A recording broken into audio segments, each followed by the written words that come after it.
ফালাম্মা বাকাইতা সা ইলাইকা জামিয়া, সব তোমার দিকে দৌড়াবে। এই জন্য আমি কান্না শিখাইয়া দিছি যে তোমার কান্নার সুর তুলতে দেরি, সব তোমার দিকে দৌড়াইতে দেরি করবে না।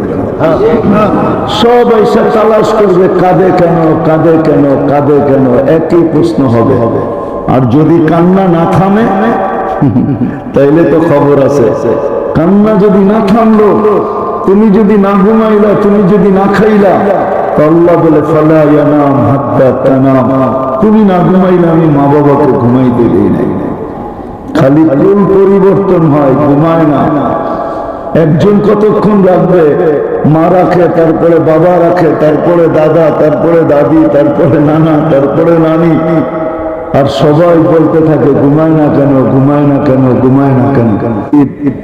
ওয়াইলাল মাশরিকাইনি ওয়া ইলাল মাগরিবাইন বাশীরান ওয়া নাযীরা দাঈয়ান ইলাল্লাহ রাহমাতাল লিল আলামিন শাফীআল মুযনিবিন খাতামান নাবিয়্যিন হারিসুল বিল মুমিনিন রাউফুর রহিম সাল্লাল্লাহু আলাইহি ওয়া আলা আলিহি ওয়া আসহাবিহি ওয়া আতবাইহি সালাতান ওয়া সালামান কাসীরান কাসীরা। أما بعد فأعوذ بالله من الشيطان الرجيم. بسم الله الرحمن الرحيم. من عمل صالحا منكم من ذكر أو أنثى وهو مؤمن فلنحيينه حياة طيبة. وقال جل جلاله إن الذين آمنوا وعملوا الصالحات أولئك هم خير البرية. وقال رسول الله صلى الله عليه وسلم كل أمتي يدخلون الجنة إلا من أبى. قيل ومن يأبى يا رسول الله؟ قال من أطاعني دخل الجنة ومن عصاني فقد أبى. وقال صلى الله عليه وسلم من رغب عن سنتي فليس مني أو كما قال عليه الصلاة والسلام. উক্ত মাহফিলের সম্মানিত সভাপতি, উপস্থিত উলামায়ে কেরাম,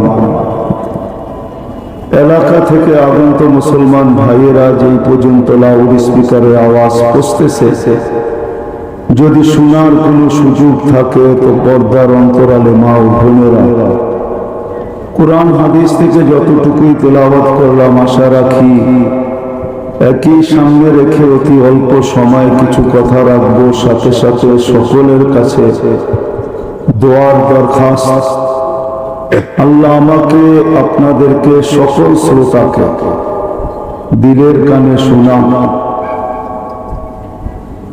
এবং এর উপরে আমল করার তৌফিক দান করেন। মানুষ বলতেই সফলতা চায়, চাই ছোট হোক চাই বড় হোক, চাই শিক্ষিত হোক চাই অশিক্ষিত হোক, চাই নারী হোক চাই পুরুষ হোক, চাই যুবক হোক চাই বৃদ্ধ হোক, সবাই কিন্তু এই ছোট জীবনটার সফলতা চায়, জ্ঞানার হতে চায়, সফলতা অর্জন করতে চায়। কথা বুঝে আসে তো? সুর হবে না আমার কথা। ধ্যান দিয়া যত শুনবেন আশা করি বুঝে আসতে পারে, আর ধ্যান দিয়া না শুনলে বুঝে আসবে না। তো মানুষ যেরকমই হোক না কেন, যেই অবস্থানে দুনিয়ায় থাকুক না কেন, অবস্থান বোঝেন? কেউ রিক্সা চালায়, এটাও অবস্থান। কেউ বিরাট বড় ফ্যাক্টরি চালায়, এটাও একটা অবস্থান। প্রত্যেক মানুষই সফল হতে চায়। কেউ এই দুনিয়া অসফল হতে চায় না। দুনিয়া তো দুনিয়া, মরার পরেও কেউ অসফল হতে চায় না। সবাই চায় আমি সফলতা অর্জন করব, জান্নাতে যাব। চলেন প্রথমে কথা দুনিয়া নিয়েই হোক, কেননা বর্তমানে আমরা দুনিয়ার পেটে বসা আছি, ঠিক না? পেটে বলেন আর পিঠে বলেন, দুনিয়ার ভিতরে আমাদের অবস্থান, সবাই আমরা সফল হতে চাই।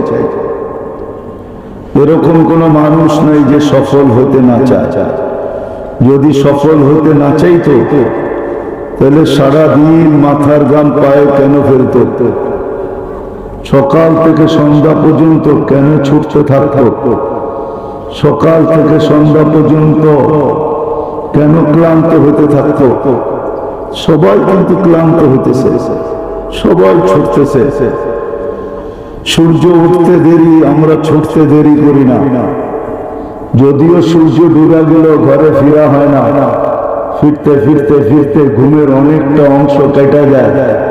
কেউ রাত্র 10টায় ফিরে, কেউ 11টায় ফিরে, কেউ 12টায় ফিরে।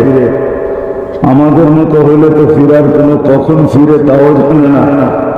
সবাই ফিরতেছি এই ছোট দুনিয়াটায় সফল হওয়ার জন্য, গেনার হওয়ার জন্য।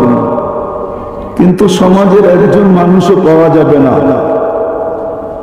যে 2 মিনিট বৈশা এই কথা প্রশ্ন করে নিজের মন দিয়া নিজেকে। একজনও পাওয়া যাবে না যে 2 মিনিট নির্জনে বৈশা নিজের মন দিয়া নিজেকে প্রশ্ন করে যে চলো আমি তো সফলতা অর্জন করতে চাই, কিন্তু আমার সৃষ্টিকর্তা তো আমি না। আমাকে তো কেউ সৃষ্টি করছেন, যাকে আমরা আল্লাহ বলবো। আল্লাহ আমাদের সৃষ্টিকর্তা, হুয়াল্লাযী খালাকাকুম, যিনি আমাদেরকে অস্তিত্ব দিয়েছেন। একজন তো এই মজমা কেন, পুরা গাজীপুর কেন, পুরা আমার এই লাল সবুজের পরিধির ভিতরে পাওয়া যাবে কিনা সন্দেহ যে একজন নিজেকে 2 মিনিট নির্জনে নিয়ে প্রশ্ন করছে যে আল্লাহকে জিজ্ঞাসা করি না আমি এই ছোট জীবনটা সফল হতে চাই, আমার সফলতা কোথায় রাখা?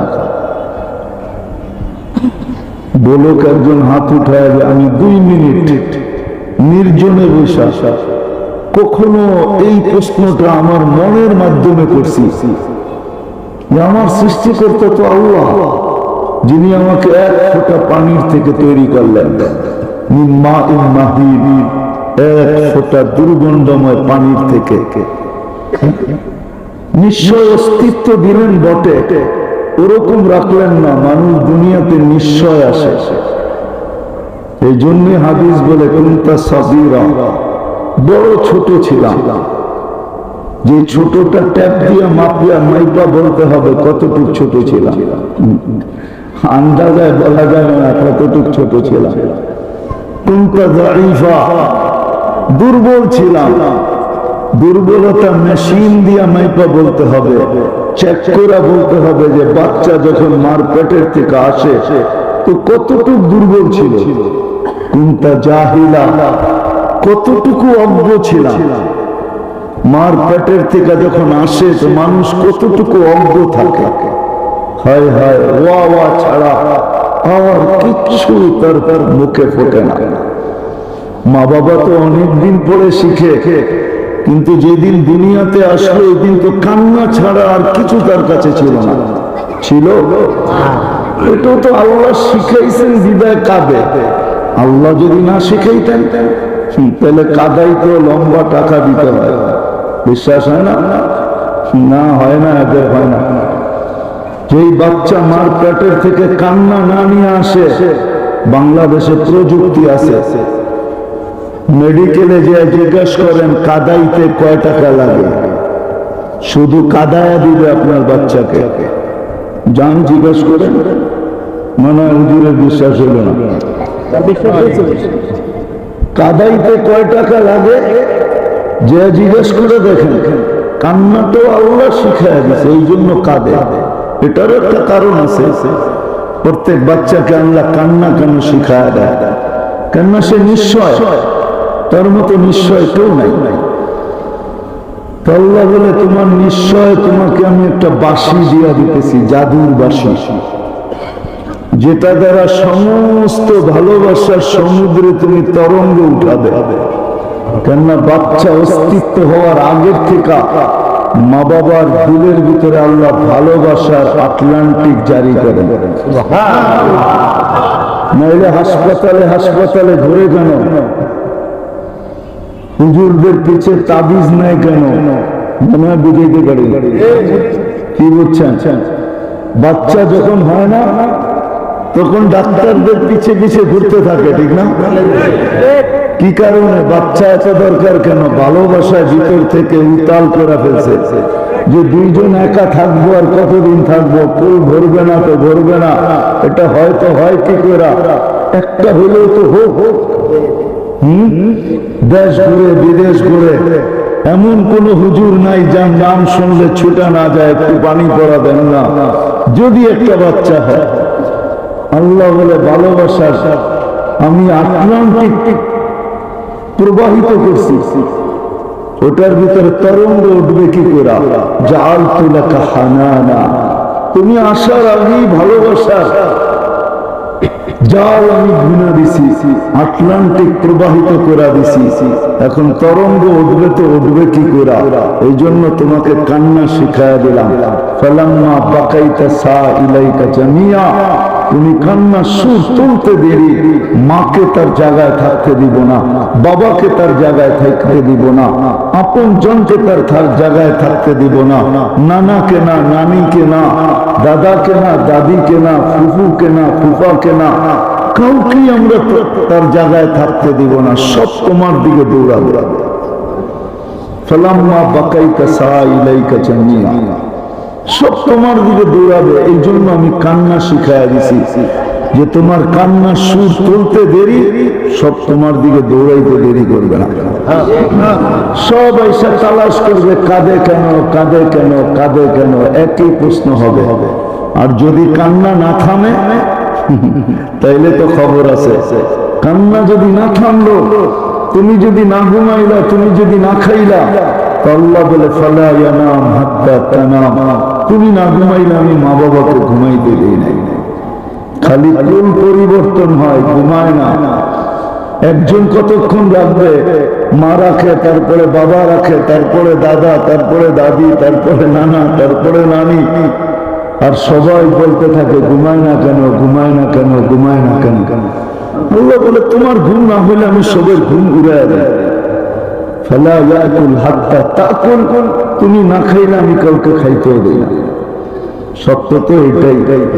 সন্তান না খাইলে মা বাবার মুখে খাওয়া ওঠে না, আপন জনের মুখে খাওয়া যায় না। তো যে আল্লাহ এক ফোঁটা পানির থেকে নিশ্চয় অস্তিত্ব দিলেন, তারপরে সাজাইলেন, দুনিয়ার কোন আর্কিটেকচার দিয়া না, দুনিয়ার কোন কোম্পানির মাল দিয়া না, দুনিয়ার কোন উচ্চ ব্র্যান্ডের জিনিস দিয়া না, স্বয়ং আল্লাহ কুদরত দিয়ে সাজাইছেন। কুদরত না, কুদরত দিয়ে সাজান নাই?